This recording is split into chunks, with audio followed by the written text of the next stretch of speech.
DA মামলার শুনানি ছিল আজ এবং সেই ডিএ মামলার শুনানিতে দেশের সর্বোচ্চ আদালত জানিয়ে দিল যে 50% মহার্ঘ ভাতা দিয়ে দিন। ডিএ মামলার শুনানিতে জানালো সুপ্রিম কোর্ট, রাজ্যের তরফ থেকে কিন্তু বলা হয় যেটা বিপুল টাকা, রাজ্যের কোমর ভেঙে যাবে, এটা কোনো সাংবিধানিক অধিকার নয়, 50% ডিএ দেওয়া সম্ভব নয়।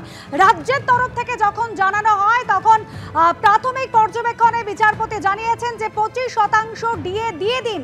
পরবর্তী শুনানির দিন ধার্য করা হচ্ছে অগাস্ট মাসে, তার আগে 25% ডিএ দিয়ে দিন। প্রাথমিক পর্যবেক্ষণে এমন অন্তর্বর্তী নির্দেশ দিয়েছেন মাননীয় বিচারপতি। যে মামলার শুনানি ছিল আজ সুপ্রিম কোর্ট এবং সেখানে প্রথমে 50% মহার্ঘ ভাতা দিয়ে দেওয়ার কথা বলেন সুপ্রিম কোর্টের মাননীয় বিচারপতি এবং সেখানে তার পর্যবেক্ষণ মামলায় ভাগ্যের ওপর বাকিটা নির্ভর করবে।